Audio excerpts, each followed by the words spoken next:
English speaking series का ये आपका लेसन 10 है, जिसमें हम लोग सीखेंगे कोऑर्डिनेटिंग कंजंक्शंस। ठीक है। अच्छा, पहले तो कंजंक्शन क्या होता है। कंजंक्शन होता है जो आपके दो अलग अलग सेंटेंसेस को ज्वाइन कर रहा होता है, तो उसे बोलते हैं हम लोग कंजंक्शन। जैसे कि वो उसको बहुत तेज फीवर था लेकिन फिर भी वो ऑफिस गया।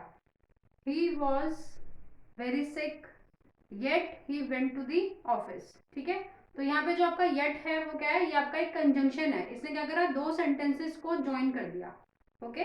तो कंजंक्शन, इसको हम लोग कनेक्टर भी बोलते हैं, मतलब जो कनेक्ट करता है, जो दो अलग अलग सेंटेंसेस को कनेक्ट करेगा।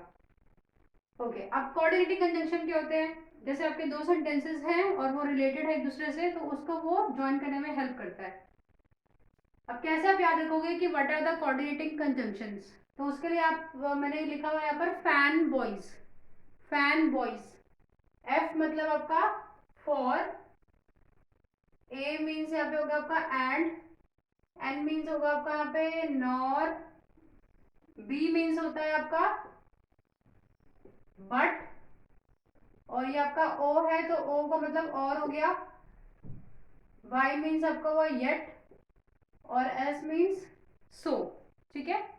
अच्छा, अब हम लोगों को जो पता है कि जो फॉर होता है वो एक आपका प्रीपोजिशन होता है, बट हम लोग फॉर को एज अ कंजंक्शन भी यूज करते हैं। उसी का यूज यहाँ पे हम लोग सीखेंगे कि कैसे हम लोग फॉर को एज अ कंजंक्शन भी यूज कर सकते हैं। तो पहला सेंटेंस है आपका कि वह यहाँ काम करता है क्योंकि उसे यह कंपनी पसंद है। तो यहाँ पे आप फॉर लगाओगे, मतलब रीजन आपको जो बताना होता है ना, बिगेस्ट को रिप्लेस करके आप फॉर लगा सकते हो। तो वह यहाँ काम करता है, he works here.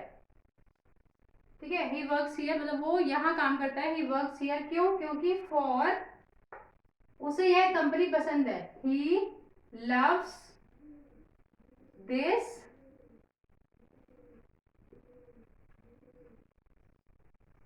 Company. Okay. He works here for he loves this company. Okay, next देखो, मीरा तुमसे बहुत नफरत करती है और वह तुमसे कभी बात नहीं करेगी। ठीक है। तो यहाँ पे और आ गया, और तो जब भी और आता है तो उसके लिए आप एंड लगाते हो। मीरा तुमसे बहुत नफरत करती है, तो मीरा, ये होगा आपका सिंपल प्रेजेंट के according, Meera hates you a lot. ठीक है। एंड, और के लिए एंड हो गया, और वह तुमसे कभी बात नहीं करेगी, and she will never talk to you. Okay, she will never talk to you. Next आपका है, मैंने उससे कभी बात नहीं की, ना ही मैं करना चाहता हूँ। मैंने कभी उससे बात नहीं की और ना ही मैं करना चाहता हूँ। ओके। तो मैंने कभी उससे बात नहीं की मतलब पास्ट का है ना, कि I never talk to him. ना ही मैं करना चाहता हूँ, तो यहाँ पे बोलोगे नॉर। नॉर। अच्छा, इसमें एक बात ध्यान देने वाली है, जब भी हम लोग नॉट लिखते हैं ना, तो यहाँ पर आपका एक हेल्पिंग वर्ब आता है, और वो हेल्पिंग वर्ब आता है आपका इस वाले सेंटेंस की हेल्प से। जैसे सेंटेंस में हमने क्या यूज किया, सिंपल पास्ट यूज किया है, तो सिंपल पास्ट में हमारा हेल्पिंग वर्ब होता है डिड। तो यहाँ पे आप लगाओगे डिड, नॉर डिड। ना ही मैं करना चाहता हूँ, ना ही मैं करना चाहता हूँ, करना चाहती हूँ, nor did I want to. ये वाला स्ट्रक्चर आपको याद रखना है। ठीक है, नॉन सेंटेंसेस के लिए। ओके। तुम हमारे साथ चलोगे या यहाँ पर रहोगे। अब देखो यहाँ पर इसको ऑप्शन दे रहा है कि तुम हमारे साथ चलोगे या फिर यहाँ पे रहोगे, तो फिर आप यहाँ पे लगाओगे और। तुम हमारे साथ चलोगे, you will go with us, और या यहाँ पे रहोगे और स्टे देयर। ओके। नेक्स्ट, उसने देश के लिए अपनी जान दे दी, फिर भी लोग उसे बुरा भला बोल रहे हैं। तो फिर भी, तो फिर भी आप लगाओगे इसमें येट। उसने देश के लिए अपनी जान दे दी, ही, जान देने के लिए आप यूज करते हो sacrificed, he sacrificed his life किसके लिए, देश के लिए, फॉर कंट्री,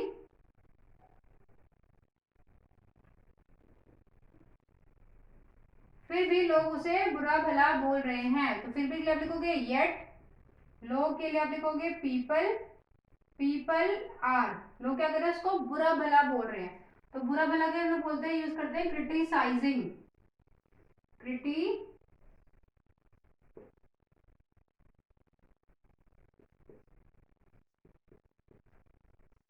क्रिटिसाइजिंग हिम, यहाँ पे जी आएगा आपका, criticising him, yet people are criticising him. Okay, next आपका है मुझे बुखार था इसलिए मैं ऑफिस नहीं गया। अब यहाँ देखो आपने रीजन बताया ना कि मुझे बुखार था इसलिए मैं ऑफिस नहीं गया, मुझे बुखार था तो मैं ऑफिस नहीं गया, तो यहाँ पे आपको लगाना है सो, आप सो लगा सकते हो। अगर आप अपना रिजल्ट बता रहे हो कि मुझे बुखार था तो इसलिए मैं ऑफिस नहीं गया, तो दिस इज द रिजल्ट ना, तो जब ऐसा कुछ रिजल्ट आता है तो उसके लिए आपको सो लगाना होता है। मुझे बुखार था, I was suffering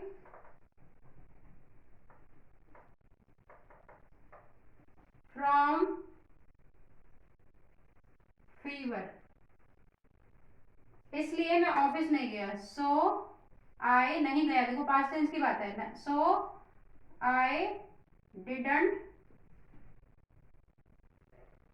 go to office,